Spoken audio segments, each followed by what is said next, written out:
Hampi. And today she is here with us, and we will get to know a little more about this book. And after this session, if there is any question from your end, you can ask them. So I think we can start now. Malaji, first of all, very welcome. And let's begin with the book itself. Could you just tell us what this book is about? Because the title seems very interesting. So if you could just give a little glimpse. Hello, thank you for getting me here at this wonderful place, World Book Fair. The Missing Rocks of Hampi is a book for children. It's about three children who The Missing Rocks of Hampi is a story about three children who had to stop school because their school has been flooded, and that's because of the rains in Bangalore. And so their mother, who's a water resources expert, she takes them with her to Hampi. In Hampi, a lot of things happen. There are some people trying to sabotage her work, and the children want to help and find the culprits. So what happens in Hampi is what the story is about.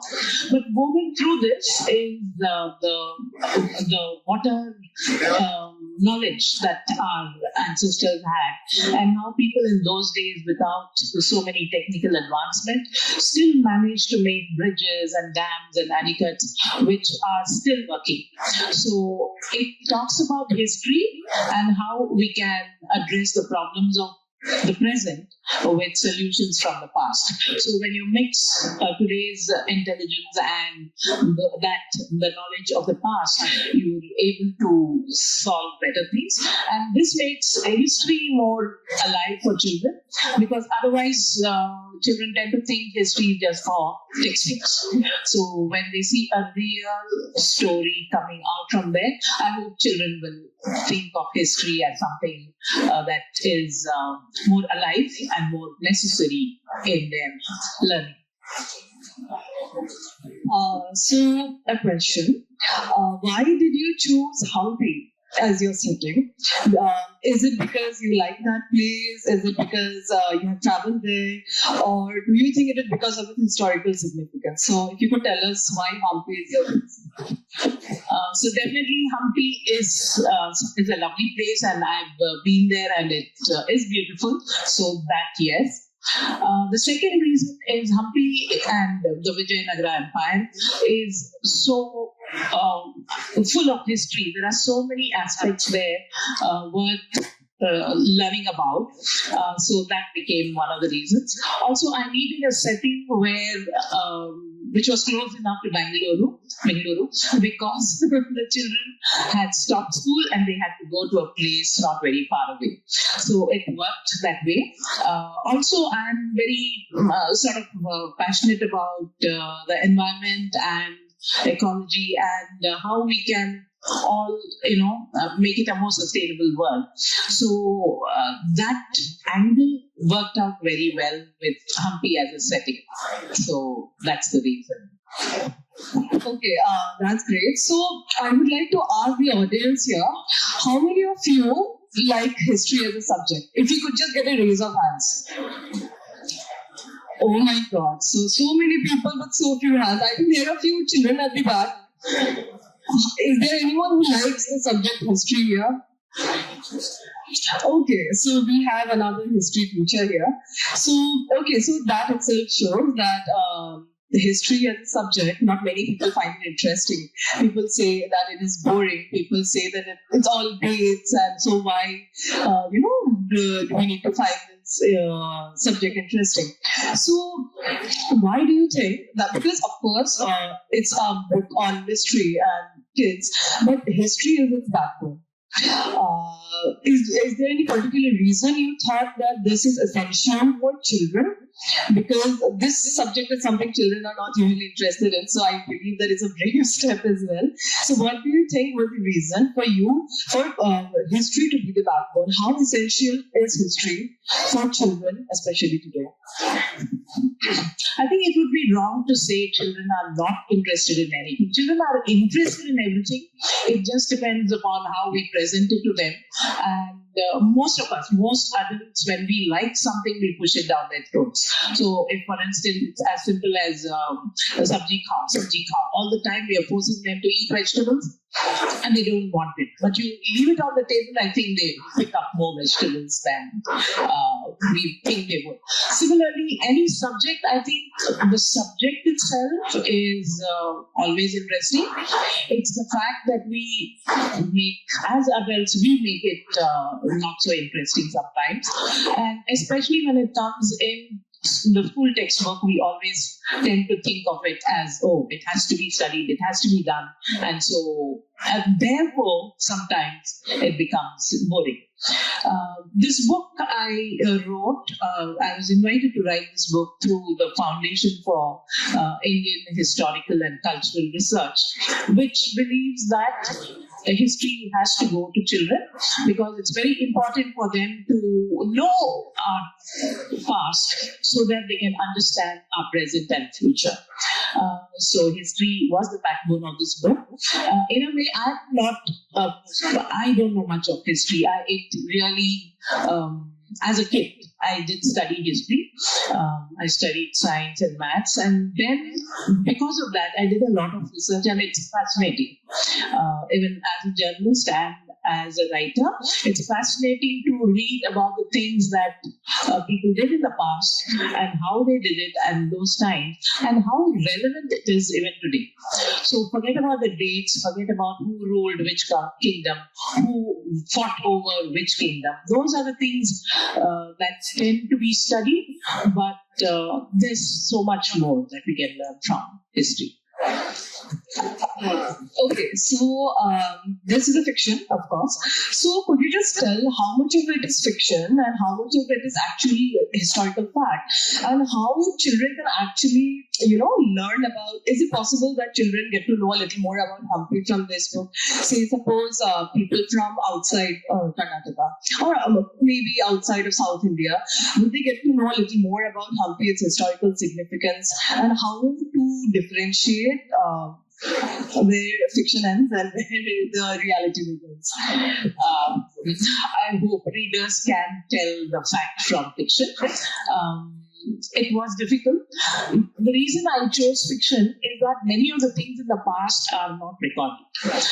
Some civilizations have recorded their day-to-day lives very well, and some civilizations have not. So whatever we have as inscriptions on stones, we can gain and take it as a record of the past. But many of the things text-wise, many of the things that were orally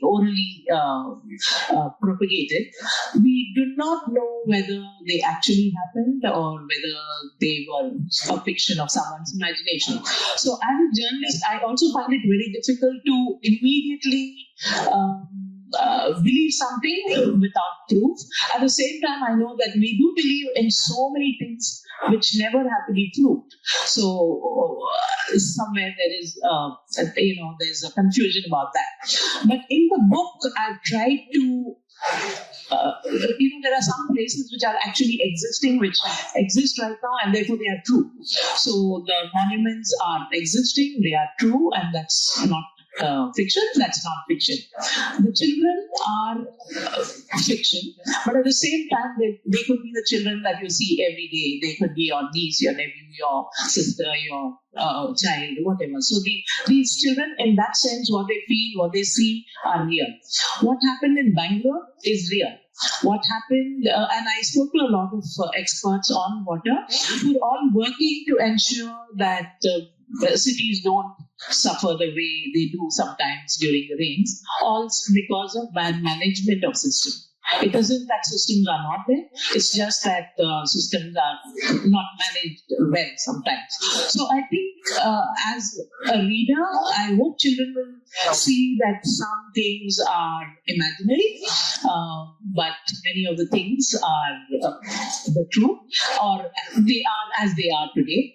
And definitely, yes, I hope children who read it, and even the adults who read it, will want to go to Hampi again, even if they've been there before, to see the places with fresh eyes. Yeah. So, for instance, if they see something as just a piece of stone, I hope the next time they go, I did it. When I started research on this book, I wanted to go again and see the places that I've already seen, but as a tourist. So earlier I'd gone as a tourist, and now I wanted to go with fresh eyes to see them again. So let's hope that children will do that. So definitely Hampi is a beautiful place. I have been there, and for any history buff, it's a beautiful place to be. So now I think we would like to open the stage for questions. If there is any question, please just raise your hand and the mic will get to you.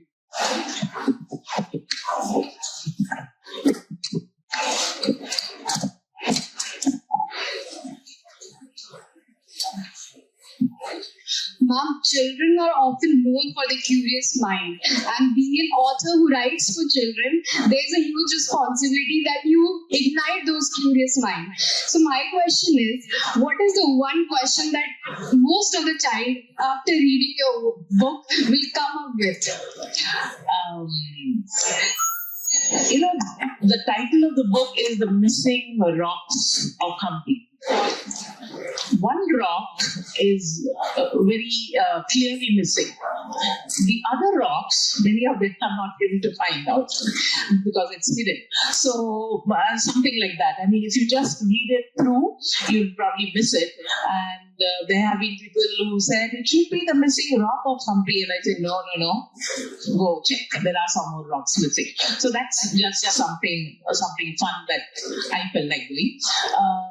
But other than that, what will children find interesting? I hope they will also start looking at things with being more aware of how strangers behave, who's good, who's bad. So the children here, they mistake some people and they think they're the bad guys, and then they realize that the bad guys are the good guys are not so bad or good.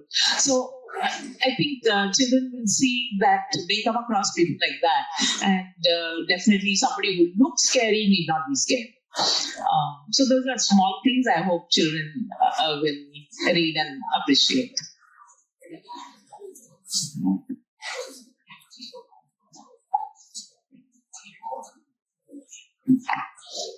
Hello, ma'am.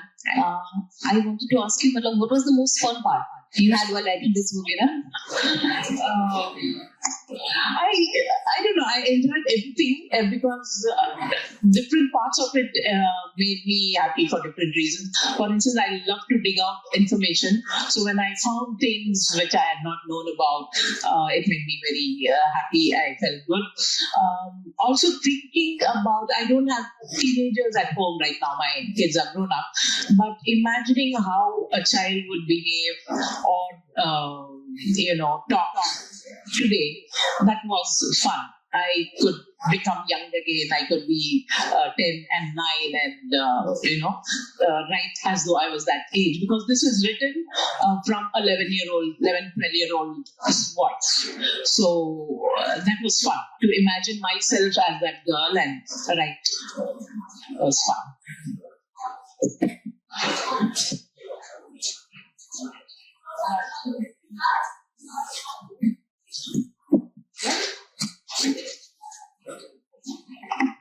Okay, so I think just one last question by me. You are a journalist by profession. So do you see yourself as Devyani? Are you also very curious and going behind, maybe looking for trouble? Because it seems that way. So please tell us a little more about yourself and tell us maybe a little more about the characters as well. Right. So, yes, I am curious all the time, and yes, I think I sort of stopped growing up at some point. So even though the hair's gone grey, I think at most times I'm around like 13, 14 years old. Yeah. So that's my mental age at most times. Yes, I like trouble. And So these things are actually not very naughty in the sense the book did not allow me to make them very naughty. So they're responsible children in that way. But also, I think sibling rivalry is there. So it's always there, a little bit of that. And siblings, even though they love each other a lot, they also fight a lot. So that part was fun to write. And what else did you ask me? So the characters, there's Devyani, who is very fond of her mother's work and believes in her mother's work as a water resource person. There's her younger brother Sarang, who loves to sing all the time just because someone said he sings well, so he keeps on singing. Very irritating. And there's an older brother, actually a cousin, who's lost his parents and he stays with them. So he is always on the phone, so you can see him on the cover too, with with a mobile phone. So he's all the time on the phone trying to do this and that. And that again is, I think, what all of us, not just teenagers, all of us are glued to our phones all the time. The phone is a very important part of the story, and there are even monkeys and phones in the book. Very good illustration by, here it is. So yeah, so this is an illustration of langurs trying to steal the mobile phone. It happens a lot in Hampi. They take away the phone and they hide it up somewhere. So all these things were great fun. And so this boy is on the phone all the time, and that also becomes part of the story. So these are the three kids. There's a father also who does things other than, he doesn't come to Hampi because he's off on a marathon in the hills. So that's the story. Any last question from anyone?